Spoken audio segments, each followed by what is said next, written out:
Hi, and welcome back to the first video in the 8th lecture of Covidenomics. The date is September 7th, 2020, and this is a lockdown edition because I'm starting at least in quarantine. In this 8th lecture, we're going to be looking at the impact of the COVID-19 pandemic on particular markets, seeing what happens, for example, in the market for almonds, the market for petroleum or oil, and so on. We're going to look at aspects of hoarding and panic buying, and then we're going to end up by thinking about the government strategy when dealing with panic buying, particularly for masks. So let's start off with the market for almonds. We're going to be looking at the US price for almonds, and the big effect of the pandemic is this huge collapse in price here. Prices dropped by approximately 40% for almonds in 2020. By comparison, walnuts went down by about 18%, cashews by about 10%. Why? Let's use just some simple first-year economics just to try and explain this big price drop for almonds. So here we have standard demand and supply curve that you're familiar with from first-year microeconomics. Dollars on the vertical axis and the quantity of almonds on the horizontal axis. We have the demand pre-COVID or pre-pandemic here in blue, and I've got the short-run supply curve here in the red. Why the short-run supply curve? Well, the pandemic hopefully is a temporary shock. Almonds are an annual fruit, and so essentially, in the short term, farmers have made their commitment to the almond crop. It can't quickly be altered. So the short-term supply of almonds is going to be pretty steep, like we've got here. It's reasonable to say that the almond market was in equilibrium prior to the pandemic. So we have the pre-COVID quantity down here and the pre-COVID price up here. Why did the pandemic affect the almond market? Well, we've already said it probably didn't really affect supply. Almond farmers had committed to their crop. But what it did do was affect demand. In particular, almonds, roasted almonds with lots of salt on them, are a favourite snack food. They're a favourite snack food in bars, pubs, clubs, on airlines. All activities that saw a huge drop in their demand, and as a consequence, a drop in their demand for almonds. The other side was that a lot of almonds are used by the food services industry, things like restaurants. Again, an area that was put into shutdown by the pandemic. So what we saw for almonds was a huge drop-off in demand. So the pandemic led to a big leftward shift in the demand for almonds.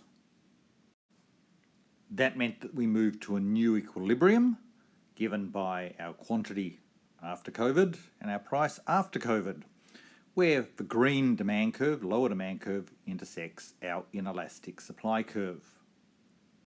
And our predictions from this simple analysis pretty much match up with reality.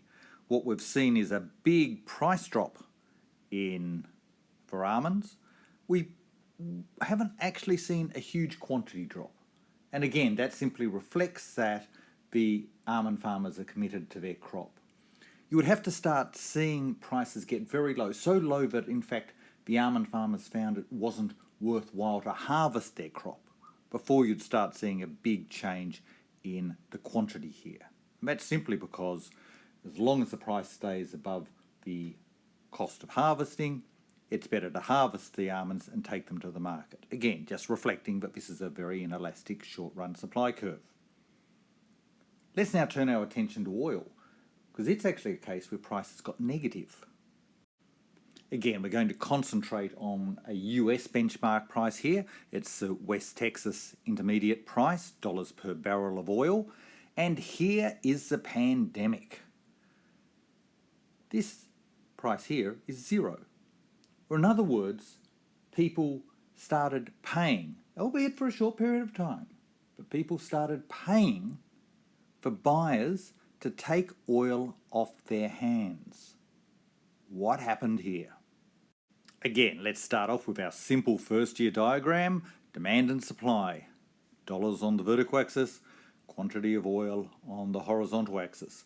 Again, short-run supply, I've made it reasonably inelastic. I probably really should have made it even more inelastic. I didn't want to actually go down into negative prices from the point of view of this diagram, but I'll explain exactly what happened in the next couple of minutes. Here is our pre-COVID quantity and our pre-COVID price, just given by the equilibrium in the oil market. There's three things you really need to know about the oil market to explain what happened to the price and why it went negative. First off is, just like almonds, the demand for oil. So oil is obviously used to turn into petroleum. It's used as petrol for cars or gas for cars. It's used as aeroplane fuel. What happened with COVID-19? Well, lockdowns meant that car travel dramatically reduced and airline traffic essentially fell to pretty close to zero in many countries. So the demand for oil went down significantly due to the pandemic. That's fact number one. Fact number two, on the production side, the technology of oil is such that once you start a well producing, you tend to just keep producing. It just keeps the oil flow going, and you have to do something with that oil. And you can do something with it, even if there aren't buyers for the final product. You can store oil, but there's only so many storage facilities available. Normally, the oil price would be positive, people would buy that oil off you, and then they would store it. But as those storage facilities start becoming full, well, you can't buy any more oil because you haven't got anywhere to store it. And in fact, you have to start encouraging people to turn other storage facilities, perhaps storage facilities that are normally used for water or other chemicals, into oil storage facilities. That starts making sense of that negative price. You actually had to pay people to take the oil because they were incurring a lot of cost to be able to store that oil. Third thing that happened is politics. Oil is controlled by a relatively small number of countries. Two of the most important producers are Saudi Arabia and Russia. And they decided to have a bit of a political spat at the same time as demand was dropping, which meant that Saudi Arabia decided to significantly increase its output of oil. Let's see what that means. So here we've got the first bit, the demand effect, just like almonds. The drop in demand for oil means that we've had our demand curve for oil after COVID-19 shift back towards the left. The second factor is this shift in supply out to the right. That was the result of the interactions between Saudi Arabia and Russia. So at the same time as you had a collapse in demand for oil, you had an increase in supply for oil. Unsurprisingly, in this situation, we're going to see a pretty significant collapse in the price of oil. And in fact, we saw oil go negative. As I've drawn it here, there's also a reduction in quantity. You can see that if the supply shock is even bigger than the demand shock, you could actually have the quantity go up. So our basic economics doesn't give us an unambiguous prediction about quantity, but it certainly gives us an unambiguous prediction that the price of oil is going to go down significantly. And that's what we saw. Third industry that we want to think about is the news industry, in particular the newspaper industry. So what's been happening in that industry? Well, in this left-hand graph, we can see that in the US, and this is mirrored in Australia and other countries around the world, we've seen a steep decline for over a decade in US newsroom employees. The COVID-19 pandemic actually is associated with this bit of a kick-up in the end here. So if anything, there's been a bit of a kick-up both before and during the pandemic in the number of newsroom employees across all media. But if we look at the big drops, they're really associated with newspapers. So here we look at newsroom employees for newspapers versus other news producing industries. And you can really see what's happened here is that over the last decade, the newspaper industry has been in what looks like pretty much terminal decline. In contrast, we've actually seen an increase in other news-producing media and in the people employed to produce that news.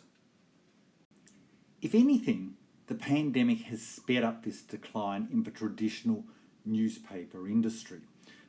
What's happened is that as people have been locked down, they've turned more to online resources. And the underlying driver behind this decline in newspapers is simply that news has moved online. As we can see from that right-hand graph, it's not necessarily that we're getting less news, it's not necessarily we're getting less quality news. In fact, there's some good arguments we're getting much higher access to news and much higher quality. What's happened is the traditional paper-based newspapers, their industry has collapsed due to this substitution online. Now, that's been sped up by COVID-19 because traditional newspaper advertising, that's how they make their money. It's not by selling the newspapers to readers, that's either zero price or often a highly subsidised price. They make their money out of advertising, and that advertising revenue has collapsed with COVID-19. So that's why this move online and away from traditional news sources, particularly newspapers, has sped up due to the coronavirus. As I mentioned last time, we don't necessarily expect dying industries who were dying before and have been sped up in their death during coronavirus, we don't expect them to go down without a fight. And that's what we've seen in Australia. In Australia, there's been strong political lobbying by the traditional news media to essentially try and cobble Google and Facebook in particular and make them pay traditional newspapers for any time that they're using even small snippets of the news, which are allowed under copyright law, even using small snippets in posts, in products like Google News, even when Facebook users decide to share a newspaper quote between each other. The idea is that somehow Google and Facebook have to pay the newspaper industry for any advertising revenue that they get from that, despite the fact that, of course, Google News, sharing of links and so on, is a major source of traffic for the newspapers' websites. That's all been summarised in this report by the ACCC and is now being acted on by the Australian government. It's leading to a pretty significant fight. Don't know where that'll go at the current stage. Google and Facebook are threatening to massively reduce their product offerings in Australia if the relevant rules go ahead. We'll have to wait and see. Our final industry that we're going to think about in this video is the ride-sharing industry. Now, the ride-sharing industry is really pretty interesting when you think of the pandemic. There's going to be a number of different effects. Firstly, if you're locked at home, you're probably not going to need so many ride-sharing services. So the first effect you'd expect is a drop in demand. However, there also might be a drop in supply because if you're a driver in ride-sharing services, you may not like sharing your car with, well, random and potentially highly infectious individuals. You don't want to be saying, well, look, I'll take a lot of virus from you as well as your payment. So there may be a drop in supply of ride-sharing services. Further, as lockdown reduces, ride-sharing services are a substitute for public transport. And public transport is sort of particularly dangerous in a pandemic. Even after lockdown has finished, people will be reluctant to jump on trains when, well, they might be the train of death with people having COVID-19 on that train. So that might lead to an increase in ride-sharing after the pandemic lockdown period has finished. What happened in France is that with one of their ride-sharing services, BlaBlaCar, the French government has put a lot of emphasis that people should be using this service. It's slightly different to most ride-sharing services that many of you will be familiar with. BlaBlaCar is not a profit-making activity. The idea is for drivers going on interstate trips to share the cost of that trip with passengers. So it really is a ride-sharing service, unlike perhaps Uber and Lyft and some others that you're familiar with, which are really for-profit, much more like taxi businesses. BlaBlaCar is a ride-sharing service, and the French government's recognised its benefits after the lockdown period to help prevent the spread of COVID-19. So what's been the overall effect of these different changes? Well, fortunately we've got Evaldi and Palicot who have analysed this in a really nice little paper in Covidenomics. I suggest you look that up online. But they've really got these prices per kilometre for BlaBlaCar at different times. So if you look here, the red vertical line is the recommended price that's put out by BlaBlaCar itself. The drivers, however, can choose to deviate from that recommended price. Again, one of the benefits of looking at BlaBlaCar rather than Uber or Lyft, where the drivers have much less control over prices. The orange line here is the mean price that they saw in France in the lockdown period. So compared to the suggested prices, even during the lockdown period, the price for BlaBlaCar was a bit higher, probably suggesting that the driver effect, the fact that drivers were really cautious about letting people share their cars, that probably dominated over the demand effect, that fewer people were travelling around. The third one, the green vertical line, is the mean price after lockdown finishes. What happened there? Well, you'll notice that's higher again. So what's happened is that the French government has suggested BlaBlaCar as a good tool to use to avoid public transport post-lockdown. Individuals have started travelling again, but you still have that driver effect. So you've still had that reluctance of drivers to come out and share their cars with people who could be infectious. That's been partially overcome by a price rise for BlaBlaCar.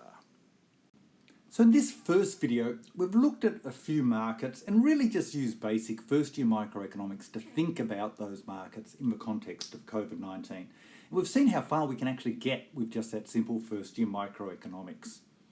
What I want to do in the next video, however, is start looking at some of the changes that are less predictable through just demand and supply analysis.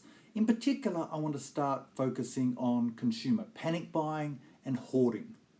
But that's for next time. I'll hopefully be doing it outside this lovely hotel room. Talk to you then.